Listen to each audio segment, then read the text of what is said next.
Hey, salut les conscients! Qu'est-ce que vous diriez d'une petite story time aujourd'hui? Ça fait un petit moment que j'avais envie de vous raconter mes expériences de travail. D'ailleurs, je prévois aussi peut-être de faire une petite vidéo débat sur Pôle emploi, parce que franchement, il y a des choses à dire et je ne serai pas la seule à parler là-dessus. Ouais, sur les deux travails que j'ai exercés en fait. Et donc voilà, dans quelles conditions, comment je l'ai vécu et comment ça s'est terminé, tout ça. Voilà, savoir si, surtout si vous, de votre côté, ça s'est passé de la même manière. Bon alors, il faut savoir qu'avant que je commence à travailler, il s'est passé énormément de choses avant ça dans ma vie. Et peut-être que je vous en parlerai, dans d'autres vidéos, parce qu'il y a beaucoup de choses à dire, il faudra le faire en plusieurs fois. Mais sinon, voilà, le moment où j'ai commencé à travailler, c'est juste après que je me sois mariée, en fait, quelques mois après. Et au départ, je savais pas trop comment faire pour me faire embaucher, parce qu'en fait, je savais plein de choses. Notamment moi, ma spécialité c'était surtout dans le jardinage, la nature, tout ce qui était cultiver des plantes, le potager, tout ça. Enfin, vous me connaissez, hein, l'écologie, tout ça. Je m'y connaissais aussi pas mal en phytothérapie, donc la médecine avec les plantes. Je m'y connaissais en animaux, j'ai des connaissances avec les chevaux. Moi, j'ai pas de soucis avec les gens au quotidien. Enfin voilà, il y avait plein de trucs que je pouvais faire et qui me faisaient plaisir. Mais je savais pas par où commencer, quoi. Je savais pas comment faire. Et à chaque fois que je me présentais quelque part, c'était un refus parce que parce que sur mon CV, en fait, j'avais jamais rien fait. Si, j'avais fait les vendanges, mais bon, voilà, les vendanges, n'importe qui peut le faire, hein. Bien que, je vous raconterai aussi des petites anecdotes de vendanges, il y a des trucs rigolos à dire. Voilà, donc mon CV ne convenait pas aux gens, on me disait non, désolé, il y a des gens avec plus d'expérience qui attendent derrière, donc merci, au revoir. Et donc du coup, avec mon mari, on faisait des vides-greniers en fait tous les dimanches. Et on s'est vite rendu compte que c'était pas du tout rentable. Il fallait payer 10 € la place et parfois c'était à perte, hein, parce qu'au bout d'un moment, les vides-greniers, quand t'as plus rien dans ton grenier, ben voilà, t'as plus rien à vendre. Donc on a arrêté ça et ensuite on m'a parlé de la mission locale parce que bon, bien sûr, j'étais inscrite à Pôle emploi depuis 2 ou 3 ans déjà. Mais c'était bien sûr, ça sert à rien Pôle emploi, hein. Bon, on en reparlera dans une autre vidéo, on va pas s'exciter tout de suite, hein. J'ai fait la découverte de la mission locale. Et j'ai vu que dans la mission locale, il y avait un programme qui s'appelait la garantie jeune.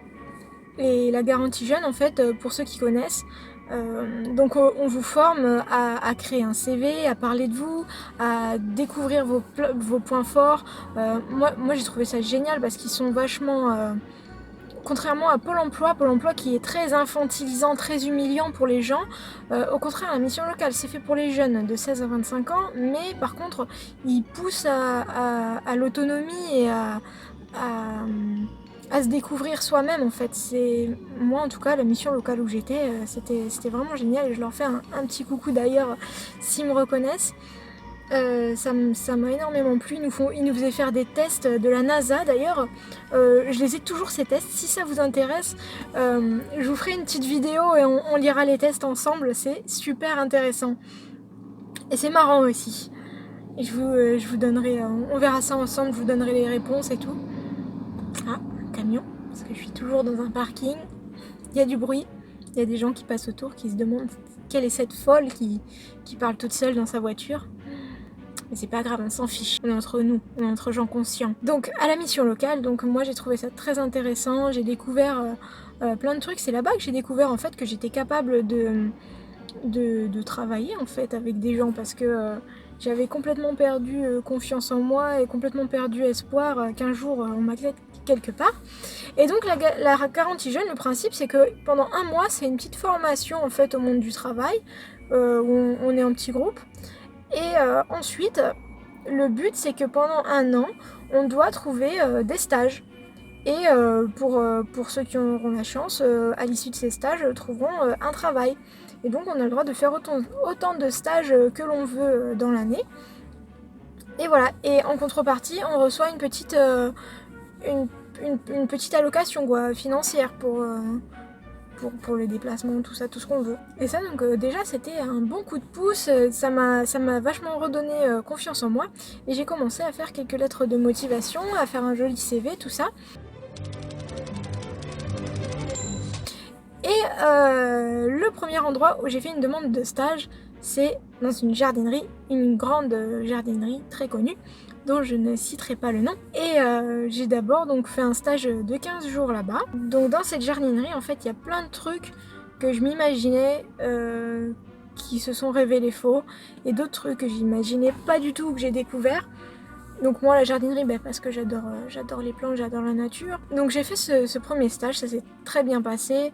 Les gens qui m'entouraient, qui sont devenus mes collègues par la suite, je vous raconte ça après, et étaient très sympas avec moi, tout ça, machin. Moi j'ai beaucoup aimé ce stage, je m'occupais des plantes, je renseignais les clients, et c'était tout bénef pour le magasin en fait, parce que j'avais déjà quelques connaissances, j'avais pas besoin de tout apprendre. Moi les plantes c'était ma passion, j'avais déjà plein de connaissances là-dessus. Donc voilà, le stage se passe très bien. Même à la fin du stage, ils m'ont offert un petit pied de kumquat. C'était un calamandin. C'était un calamandin, pardon, pas un kumquat. Ils m'ont offert un petit pied de calamandin. J'étais très contente et tout. Donc du coup mon CV est resté là-bas. Et juste après, j'ai enchaîné avec un autre stage chez un monsieur qui, lui, en fait, cette entreprise, ça fait très longtemps que je la connais, parce que le mec, en fait, c'était le petit-fils du gars qui avait ouvert l'entreprise au départ.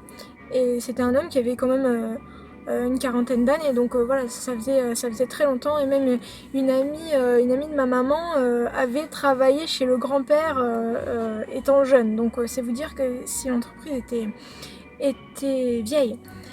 Et donc ça, c'était un mec qui cultivait des légumes et des fleurs. Donc il faisait autant des compositions florales qu'il avait cultivées lui-même. C'est au pied de la cité de Carcassonne. En plus, si vous connaissez le coin, c'est magnifique. C'est un très beau terrain, un très beau bâtiment. Et donc il fait des compositions florales, des bouquets, tout ça, et il cultive des légumes. Il vend des plants de légumes. Ils vendent des plants de légumes et des fleurs, quoi. Voilà. Tout ça pour dire ça. Et donc je suis allée faire le stage chez lui. Et alors là c'était en février il me semble, donc c'était le moment où il faisait les semences pour l'été. Donc il faisait des semences de tomates. Il y avait d'ailleurs les tomates, on devait les repiquer à cette époque-là. Donc j'avais fait du repiquage de tomates et ça c'était vachement intéressant. Et il y avait un Irakien qui était là, lui, il faisait partie, je sais plus de quelle, c'était pas la mission locale, c'était autre chose, je crois que ça s'appelait l'école de la deuxième chance, un truc comme ça. C'était un Irakien, un kurde yézidi. Alors le premier jour où je suis arrivée, enfin voilà, il m'a présenté mon collègue de stage entre guillemets. Ça s'est très bien passé, on s'entendait normal quoi. Et donc il faut savoir que les Kurdes yézidis, c'est vraiment une communauté en voie de disparition, et c'était vraiment c'est vraiment rare de tomber sur un Kurde yézidi, surtout dans un endroit paumé dans lequel j'étais. Enfin voilà, bon, expérience intéressante. Et donc dans ce stage chez ce monsieur, il y avait un truc qui me plaisait pas mal aussi. Il y avait une machine, en fait une vieille machine qui devait avoir au moins 50 ou 60 ans. Une grosse machine mécanique qui tournait, et pour remplir les pots de terre en fait on mettait des petits pots dans des petites encoches spécialement pour ça, et ça tournait, c'était une chaîne en fait, c'était un engrenage, et il y avait une espèce de, comment dire, vous savez comme les moulins à eau, mais dedans c'était du terreau. Et le terreau remplissait les pots au fur et à mesure qu'il passait, et le terreau qui débordait, il retombait en dessous, il se refaisait brasser, etc. Non, c'est très, très chouette. Alors, on arrivait, on mettait des pots dans la machine, ça les remplissait de terreau. Après, on les récupérait. Moi, par exemple, je mettais les pots, et lui, là, le collègue, il récupérait les pots, et on les mettait dans des caisses, et ensuite on les arrosait, et ensuite on semait ou on repiquait, ça dépendait ce qu'on devait faire. Et alors cette petite entreprise qui était une entreprise familiale, c'est dommage parce que le gars voilà, il galérait quoi. Il était vachement en galère. Bon, il est encore là, hein, il continue de travailler. Il est vachement en galère à cause justement des grandes multinationales, des grandes jardineries, des grandes branches. Tout ça, comme tous les petits artisans, c'est vraiment dommage parce que c'est cool, c'est cool une petite entreprise comme ça qui continue de faire ça. Voilà, et c'est dommage. Avant, d'après ce qu'il me disait, le gars là, le propriétaire, avant il y avait des tonnes de personnes qui travaillaient là-dedans quoi. Et là maintenant, ils emploient pratiquement plus personne. Ils prennent des stagiaires au compte-gouttes, parce que les stagiaires c'est gratuit quoi, hein, c'est de la main-d'œuvre gratuite. Ils prennent des stagiaires au compte-gouttes et de temps en temps une ou deux personnes pour faire des récoltes de haricots verts par exemple. Mais avant il y avait plein de gens qui travaillaient, cette entreprise faisait travailler plein de gens et maintenant à cause des grosses multinationales, il est dans la galère quoi, il est dans la merde le mec. Et c'est dommage. Après, il y avait des petits points négatifs. Ce qui était dommage, c'est que il recevait par exemple des sacs, il recevait des marchandises, par exemple des pots, qui étaient emballés dans du plastique transparent. Et au lieu de les jeter, il les brûlait. Ça moi, ça me plaisait pas trop, hein, du tout. D'ailleurs, je lui avais dit, mais bon, il avait eu l'air de pas trop s'en soucier, qu'il avait d'autres problèmes plus graves, selon lui, à régler. Bon, voilà. Et j'allais pas trop j'allais pas faire la Greta Thunberg alors que j'allais potentiellement avoir un travail. Mais à cette époque-là, je pensais comme ça, mais maintenant, je pense plus du tout de cette façon. Maintenant, je fais passer mes principes et mes valeurs avant l'argent et avant la sécurité d'un emploi. Et je vous expliquerai plus tard pourquoi. Je vous expliquerai le sens de la valeur qu'il faut se donner à soi-même pour accepter un travail ou pas en fait. Bref, nous nous égarons, revenons à nos petits moutons noirs. Et donc oui, parfois il arrivait qu'on brûle du plastique. Et moi et l'Irakien là, on devait alimenter le feu en fait. Et il avait plein de trucs qui brûlaient aussi, genre des palettes, des choses comme ça. Et je vais vous raconter une petite anecdote, c'est que à ce moment-là, c'était en février, et le collègue irakien là, il était enrhumé. Et il me dit qu'il avait un super remède de grand-mère pour se déboucher le nez. Alors moi je lui dis ah ouais, c'est quoi, tu sens, c'est quoi, du thym, de l'eucalyptus, des trucs comme ça. Il me dit non, tu prends un gros bidon d'essence et tu sens comme ça. What? Et ça débouche le nez direct. Alors là, moi j'étais morte de rire. Voilà, tu sniffes de l'essence, ça débouche le nez. Merci mamie.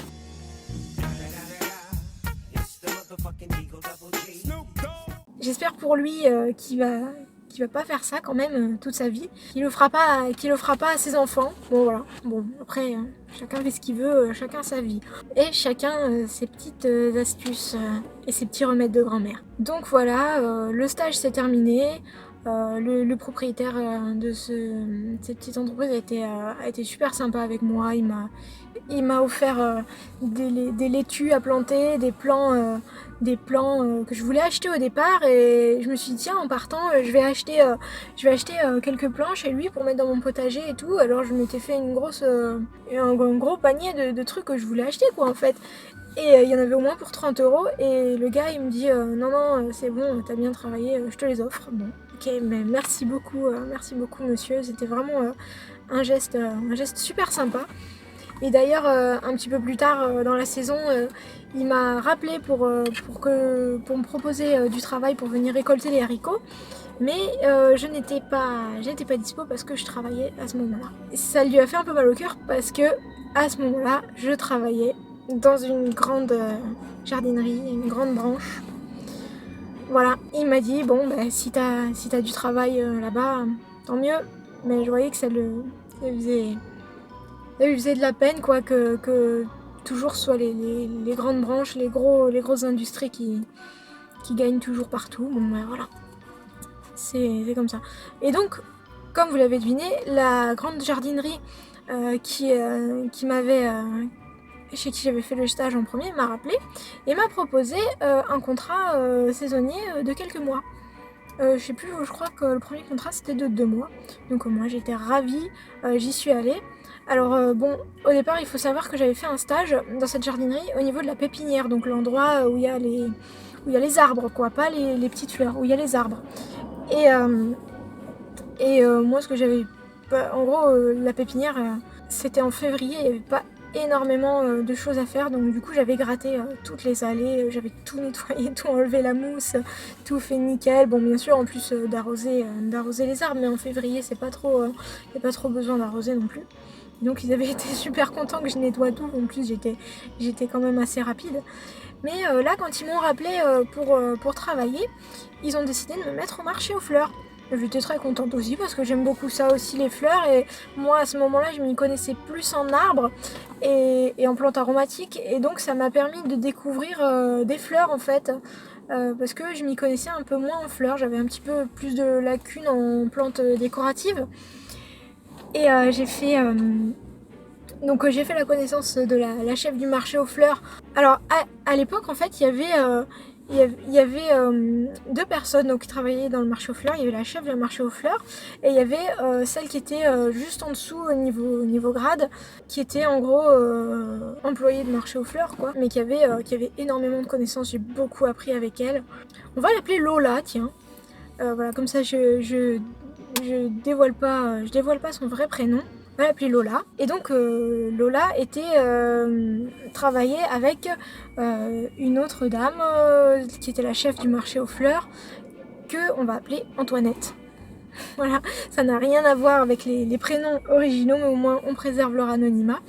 Et donc Antoinette et Lola, il y avait une petite tension entre elles. Enfin, c'est surtout Antoinette en fait qui était un petit peu jalouse de Lola parce qu'elle avait beaucoup de connaissances et qu'elle était beaucoup plus avenante avec les clients. Elle était rapide, elle était toujours là, toujours présente, toujours à donner de bons conseils. D'ailleurs moi j'ai passé la plupart du temps avec Lola, parce que Antoinette elle était tout le temps au bureau en fait, elle passait les commandes ou quoi, mais bon, j'ai découvert par la suite que pour passer les commandes fallait pas la journée non plus. Voilà, donc en fait Antoinette je la voyais pas beaucoup, je la voyais seulement les jours de repos de Lola. Et donc je passais mon temps avec Lola, et donc on entretenait les plantes, on arrosait, on discutait pas mal. Il faut savoir que Lola est belge, et elle m'a appris énormément d'expressions que j'ai adorées et que je conserve encore.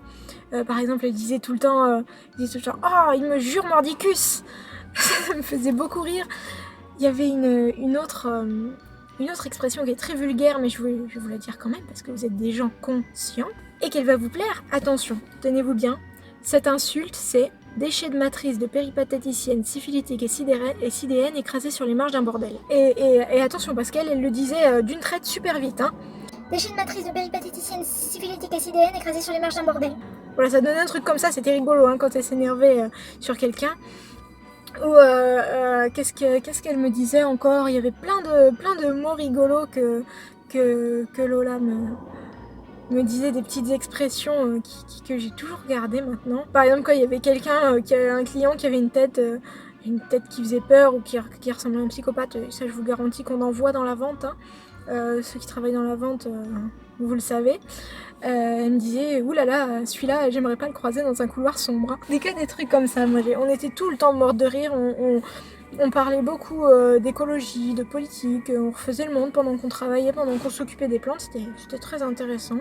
Voilà, c'était vraiment des bons côtés. J'ai eu des super expériences aussi avec les clients. Bon, il y en avait qui étaient rigolos, il y en avait qui étaient un peu bizarres. Il y a plein d'anecdotes avec les clients aussi. Par exemple, vous savez que dans le sud de la France, la terre n'est pas acide du tout, et quand on veut planter des hortensias, il faut de la terre de bruyère impérativement. Et si vous ne le savez pas, comme ça vous le savez, une petite info comme ça gratuite, hein, ça fait pas de mal. Hein. Et un jour donc il y a une mamie qui vient me voir et qui me demande si j'ai de la terre de gruyère. Voilà, ça j'avais beaucoup rigolé. Qu'est-ce que j'ai encore comme petite anecdote rigolote? Un jour, il y a une dame qui vient, c'était souvent des petites mamies. Une petite dame qui vient avec l'accent du coin et me fait oh, je cherche une plante à mettre chez moi, voilà. Je dis oui, c'est quelle exposition?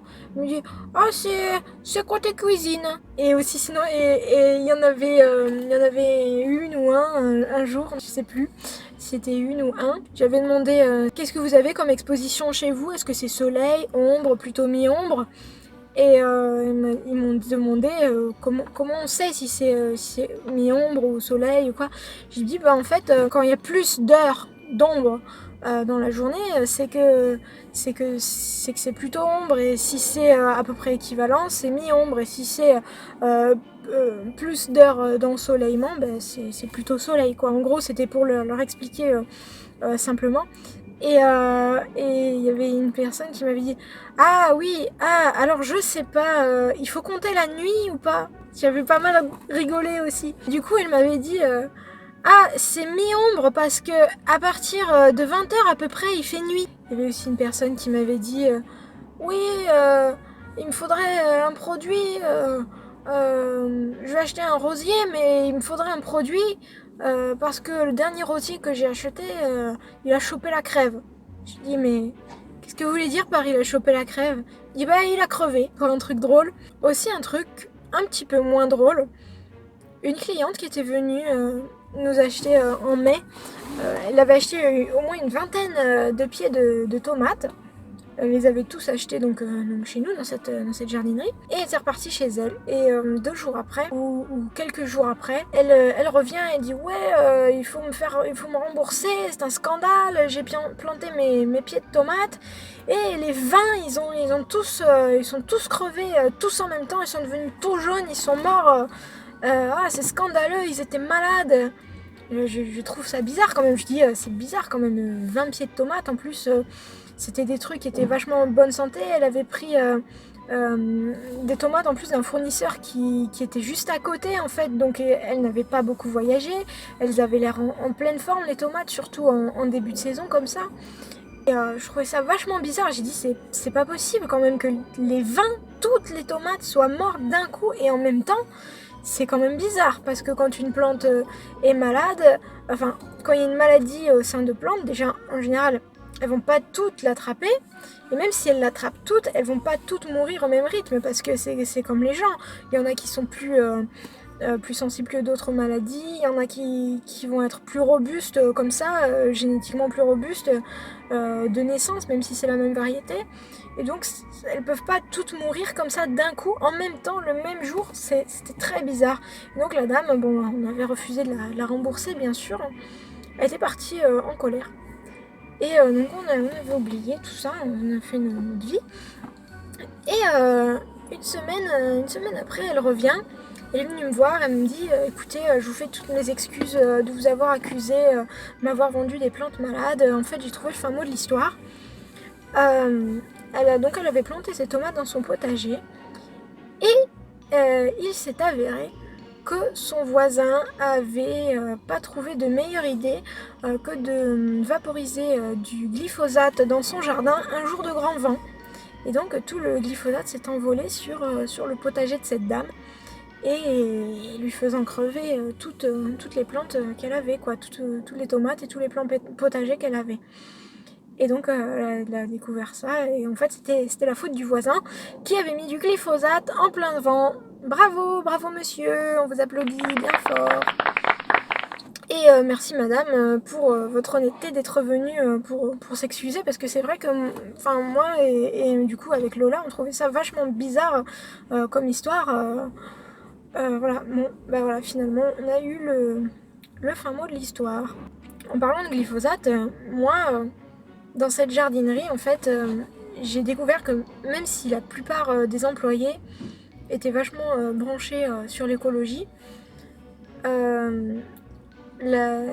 pas la direction, pas le gérant du magasin, parce que le gérant du magasin, c'était une personne adorable, vraiment.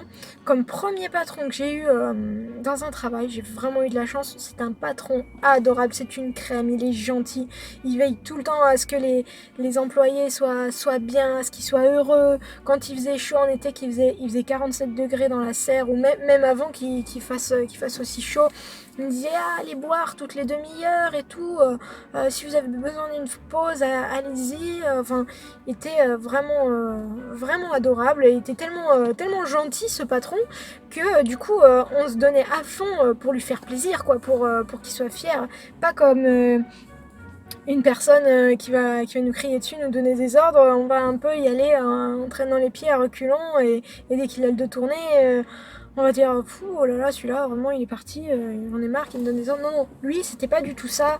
Il était super gentil, il est passionné, et en plus c'est quelqu'un qui a commencé dans cette entreprise. En fait, il a commencé en tant que stagiaire, et il a petit à petit gravi les échelons, et il est devenu gérant du magasin. Et donc, mais il est resté humble et simple, et super gentil. Donc voilà, c'était pas lui qui poussait comme ça, mais lui, il avait des ordres en fait qui venaient de plus haut, et qui l'obligeaient à vendre toujours plus. Et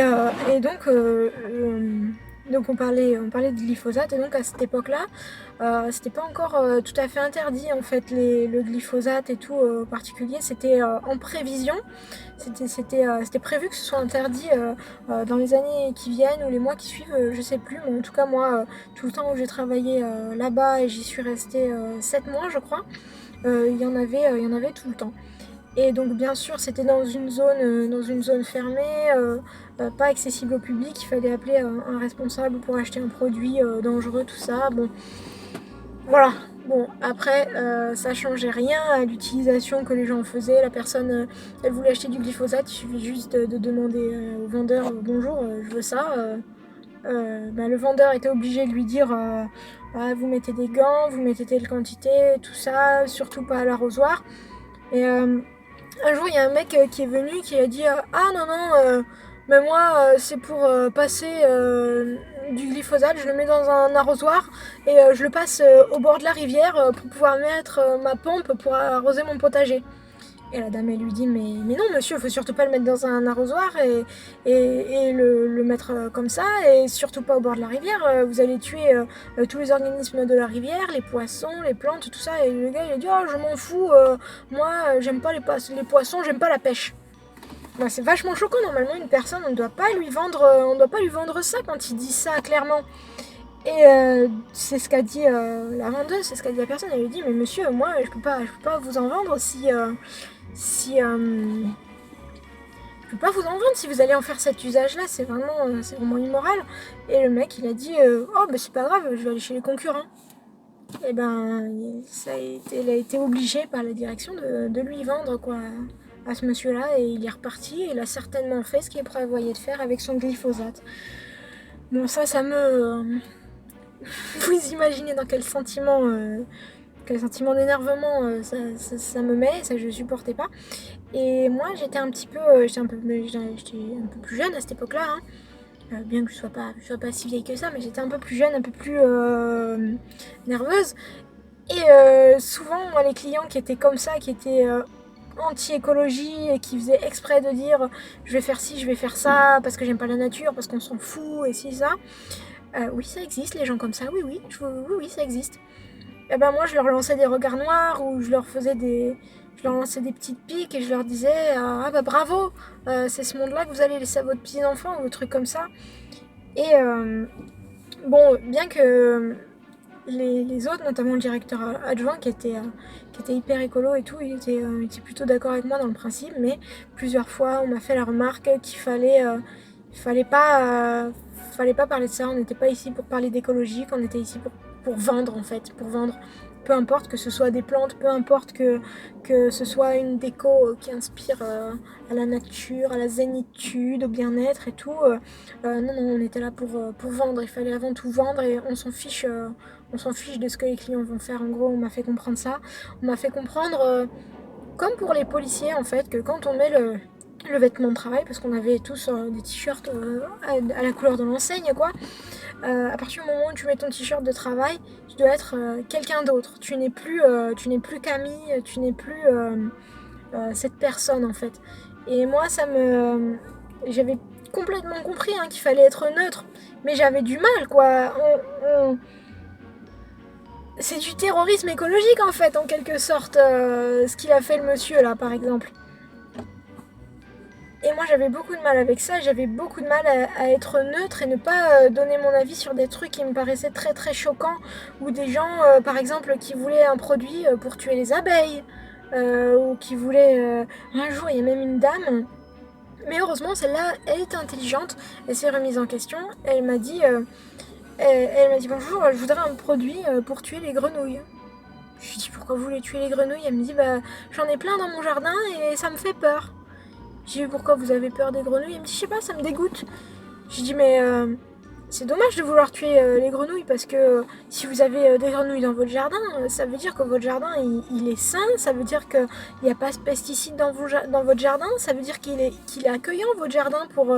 Et en plus les grenouilles elles vont vous manger les moustiques, les mouches, plein de parasites du jardin. Elle a fait ah d'accord, et finalement elle a changé d'avis et elle a dit merci et tout, et je l'ai rassurée, je lui ai dit vous en faites pas, ça va être qu'au printemps que vous allez voir toutes les grenouilles qui sautent dans votre jardin. Après l'été elles vont aller s'enterrer dans un coin humide et vous les verrez plus, et pareil pour l'hiver. Elle m'a dit ah d'accord, ok, je vais prendre ma peur en patience. Du coup bon voilà, elle était phobique des grenouilles, mais j'ai réussi à la convaincre qu'il fallait pas tuer les grenouilles. Mais par contre il y a des gens qui voulaient tuer les abeilles et tout, et à un moment il y avait eu la fête de l'abeille, et donc on devait faire toute une décoration dans le marché aux fleurs avec de présenter quoi, des podiums, ce qu'on appelle, vous savez, des petites scénettes avec que des fleurs mellifères qui attirent les abeilles. Et on avait tous à ce moment-là un badge avec une abeille avec marqué sauver les abeilles. Et moi ce badge je le portais tout le temps, et quand quelqu'un voulait pas son badge, ben, je le mettais, donc du coup j'en avais plein, et ça c'était censé être la semaine de l'abeille, on était censé les porter que pendant une semaine ces petits badges. Et moi je l'avais gardé pendant super longtemps. Et ça n'avait pas plu à certains en fait, parce que tout le monde dans l'équipe, comme dans toutes les équipes, hein, dans tous les groupes, il y a des gens qui sont de ton avis, il y en a qui ne le sont pas. Il y a des gens qui m'aimaient pas trop et qui trouvaient ça, l'affiche, qu'elle est écolo, tout ça, c'est pas bien pour la vente. Et donc on m'avait dit plusieurs fois, ouais c'est bon, la semaine de l'abeille, c'est fini, hein, tu peux enlever ton badge. Maintenant je dis non, je le garde. Moi j'étais naïve, j'avais pas... j'étais vachement naïve, j'avais pas compris qu'en fait ça dérangeait que j'affiche... mon point de vue écologiste, en plus dans une jardinerie, c'est pas choquant quoi, c'est pas hyper choquant. Et je me suis rendu compte que dans les jardineries, il n'y avait pas beaucoup d'écologie en fait. Ça y va, hein, mais tout le monde n'est pas écolo dans les jardineries, et tous les clients qui viennent dans les jardineries ne se soucient pas forcément de la planète et des plantes, des végétaux ou des animaux qui viennent acheter dans les jardineries. Bref, c'était une petite parenthèse. Et donc moi ce badge, toujours je le laissais dans mon casier, et tous les matins je le mettais sur mon t-shirt, sur mon pantalon, tout ça. Et voilà, et un jour je trouve pas mon badge. Je trouve pas mon badge dans mon casier, je me dis tiens, je l'ai fait tomber, ou alors je l'ai oublié de le mettre dans mon casier. Il doit être quelque part. Et puis je passe ma journée, je travaille et tout, et dans le bureau, là où j'étais allée faire des photocopies, je vois dans la poubelle, il y avait quelques badges comme ça de sauver les abeilles qui étaient dans la poubelle. Bon, j'en ai repris un dans la poubelle, discrètement, et je suis retournée travailler avec mon badge. Et 2-3 jours après, pareil, je mettais toujours mon badge dans le casier. De nouveau, mon badge avait disparu, et pourtant cette fois je faisais bien attention à le mettre. Et donc voilà, j'ai soupçonné des collègues qui m'aimaient pas trop de l'avoir pris, de l'avoir jeté. Tant pis, hein, ok, mais il y a des choses qui n'étaient pas dites clairement aussi, des gens qui nous aimaient pas. Parfois il y a des gens dans la vie qui vous aiment pas, mais qui vont pas venir vous le dire clairement. C'est comme par exemple vos voisins, si vous êtes mal garé, ils vont vous mettre un mot incendiaire sur la voiture, ou si vous avez fait, s'il y a eu du bruit dans un immeuble ou quoi, ils vont vous mettre un petit mot en bas dans le hall, mais jamais ils vont signer, hein, jamais ils vont dire ah, c'est moi qui ai un problème avec toi. Non, non, non, non. Tout se fait dans le dos, dans le feutré, jamais par devant. Jamais avec honnêteté, avec franchise.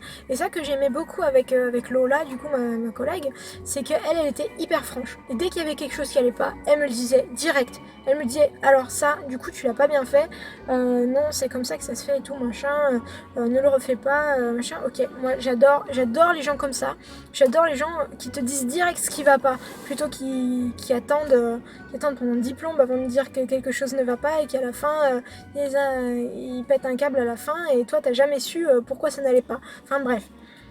Elle, j'adorais Lola pour ça parce qu'elle était vachement franche, elle me disait tout ce qui allait pas, quand il y avait quelque chose, ben voilà, on se le disait, on se parlait et on s'adorait, on faisait une bonne équipe. Je crois que la vidéo commence à devenir un peu longue, chère personne consciente, et je crois qu'on va s'arrêter là et qu'on continuera une autre fois. Sur ce, je vous souhaite une excellente journée et surtout, restez conscients.